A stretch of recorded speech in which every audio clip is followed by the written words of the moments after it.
All right. Here we are doing a little bit of an unboxing and witnessing the beauty of my cat, Cleopatra. You have adoring fans, Cleo. Now get off the table. Yes. Off the table. Oh, fine. You can be in the show. Anyway, this is a pseudo unboxing on this rather hot day in the Pacific Northwest. Because I technically already opened this box set. And, well, technically unboxing is recording you opening the box set. Cleo, you have a tuft of something in your hair. There we are. And, well, I already did that, so we're gonna pretend it's an unboxing. Use your imagination. Anyway, this is the City of Mist starter box.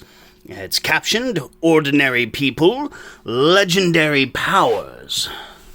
Now, the first thing I noticed upon unwrapping this box is it is very flimsy. This is not the sturdiest of starter box materials.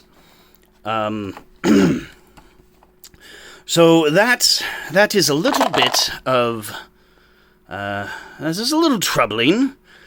Even my D&D 5th edition Essentials kit has a sturdier box than that, and, oh, the Essentials kit, oh dear. Well, I mean, I like it. It's a good product. It's just, you could tell they cut corners on certain things to get you to that under $20 price range. Anyhow, I actually wound up buying the City of Mist Super Bundle. This is the first piece to arrive, and I have never actually played a Powered by the Apocalypse engine game thing, and apparently this is one of those. So, we can tell that the box itself is a little rough, but it's the contents inside, I will say, is solid. So, of course, learn to roleplay in a city of ordinary people and legendary powers. A booklet for players, a booklet for the MC, the Master of Ceremonies, 5 pre-generated character folios, 20 tracking cards, the crew theme card, 2 custom City of Mist dice, 7 location maps on 2 double-sided sheets, 41 illustrated character tokens. Alright, sounds like a lot for such a small box. Probably why they cut corners on the stability of the box. Publishing physical things takes money and so on. You'll have to forgive me. I do not have an amazing camera setup, and it's hot enough that I really don't care. My host body is from the cold north, so dealing with anything above 80 is torture. Alright, so here we go. Again, like I said, I have technically already opened this up. That is why these cards are not wrapped in cellophane like they are supposed to be. Alright, there's the box. I'll set it here. Yes, there we are. Set the box there. Makes for a good display stand, though. Alright. I do not have amazing camera gear, so steady camera is not a thing I have. Save for beyond a steady hand. That's not quite all that steady. Alrighty. So we have these cards. They're good quality cards. I haven't tested them, but I imagine you could take something like a dry erase marker, maybe even a wet erase marker. They have a glossy finish to them, as you can see, and reuse them if necessary. Again, not tested, just something I suspect. You'd want to be very careful, though. Alright, so we have the cards. There's a bunch of them. This is made of the same material. It feels like a fairly high-quality brochure-type material. And it has all C9 investigations. You get crew theme, attention, fade, mystery. What are the hidden powers controlling our city? Private investigation firm is a front used by Detective Enkidu, Tlaylock, Lily Chow, Job, and Baku in their joint search after what really goes on in the city. Little by little, it has also become a new family for these 5 loners. Power tags, be there for each other, office space, private investigator license. New power tag options, second sight, heroes of Miller's Square, tactical coordination. Improvement, pull it together. Once per scene, you can recover a burnt crew power tag. Weakness tags, a team of loners. And then on the back, you have... it looks like just a blank version of what's on the front. Excellent. All right. The Master of Ceremonies book, it has a fairly... has a nice enough cover in terms of the thickness of the paper. Better than a typical comic book cover, I would imagine. Maybe not a graphic novel comic book, but there you are. The paper quality is pretty nice. Good colors. I'm not going to go do a deep dive of the book itself. I just wanted to say that the quality is pretty solid. I would say what you would expect for a starter box. The player's guide is more or less the same. Full color, same paper quality. Now, what I was impressed by when I originally opened this are these are the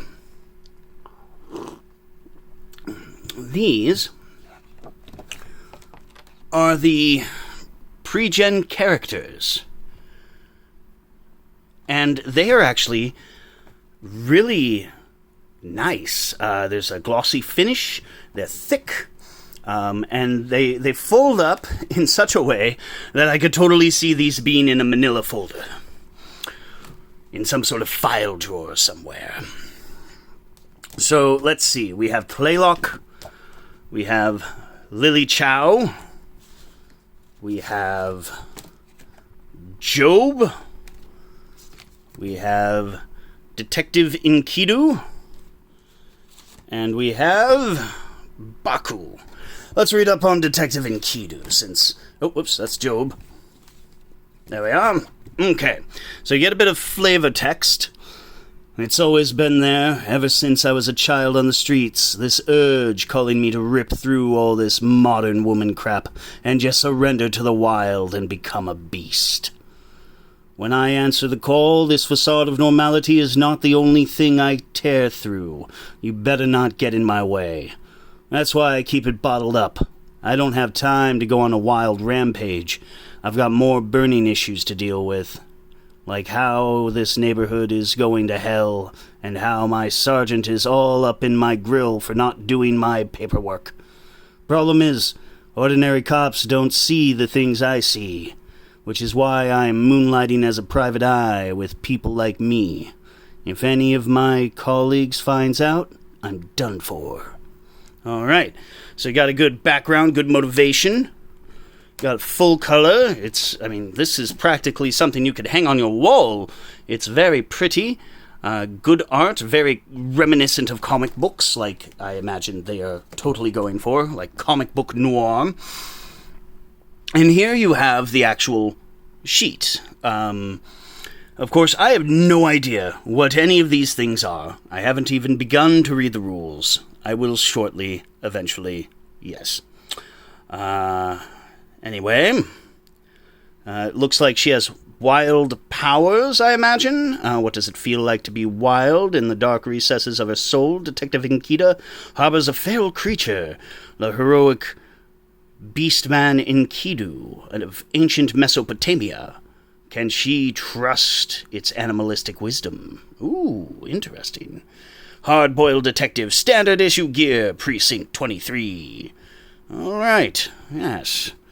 And so all of these character sheets are very much like this.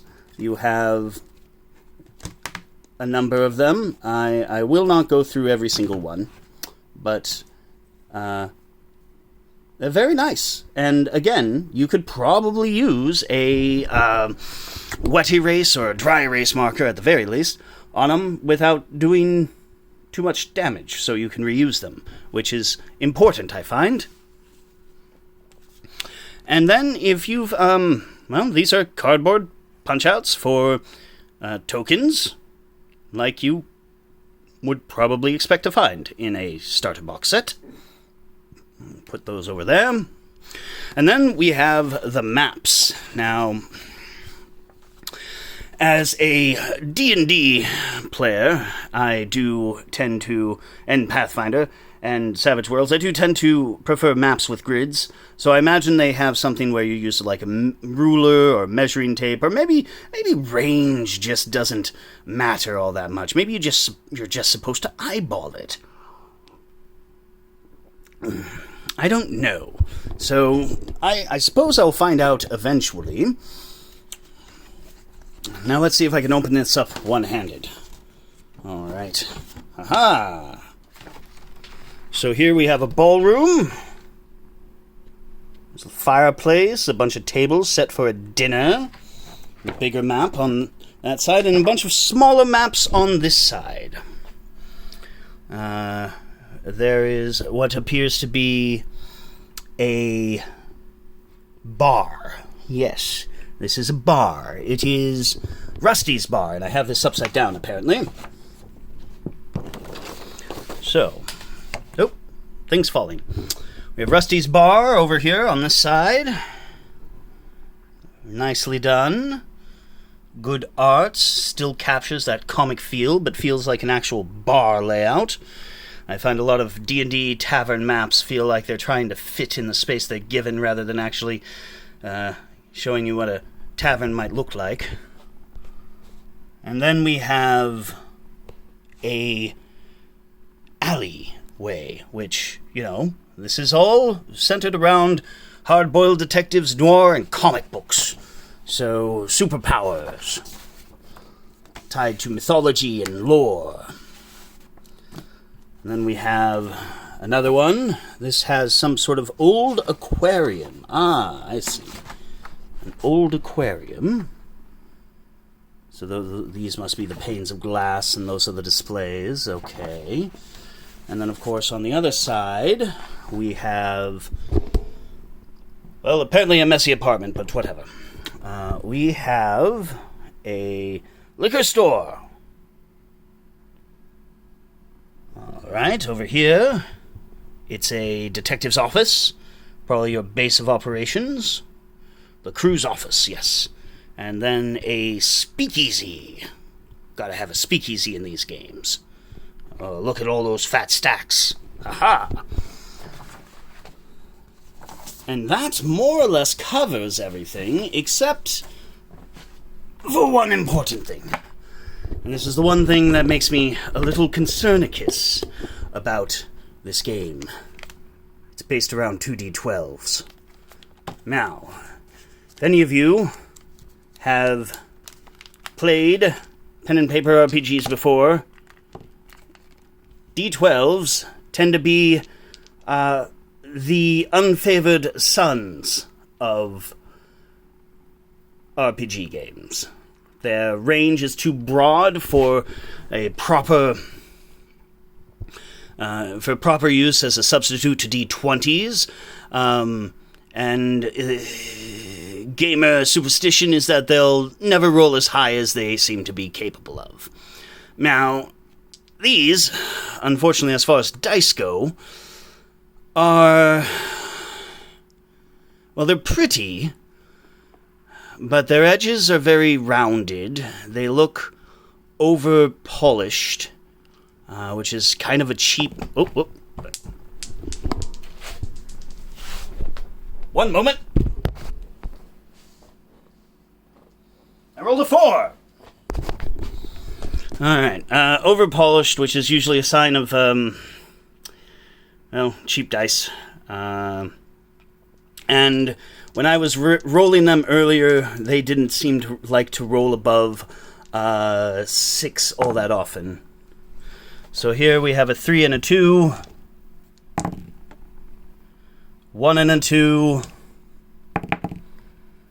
1 and a 5, 3 and a 4, 5 and I guess the lightning bolt is a 12. So yay, we've got a 12. 2 and a 4, 5 and a 12. Oh, this one got another 12. Okay. But as you can see, the average, the typical roll doesn't seem to get much higher than 6, except for this purple one, which seems to be rolling a lot of 12s.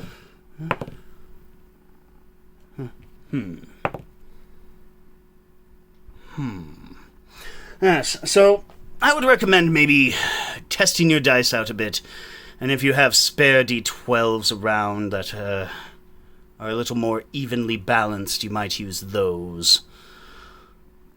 But, yes, otherwise, it's, honestly, the contents within the box make me feel a lot better about the box itself as far as the D12s go. I have a lot of D12s rolling around. Ha ha ha ha ha. Pun intended. And I'm sure everybody else does. So you could always replace their D12s with your D12s if their D12s don't measure up when you open up your box set. You can order these from Amazon and from cityofmist.co. I forget the actual price because I bought it as a bundle with a whole bunch of their other content, so I apologize. Normally I like to list the price, but I'll put a link in the show notes down below. Anyway, this has been Twisted Turns with the Mad Catter. I hope you enjoyed. Good night, my creepy kitties. And of course, pleasant dreams.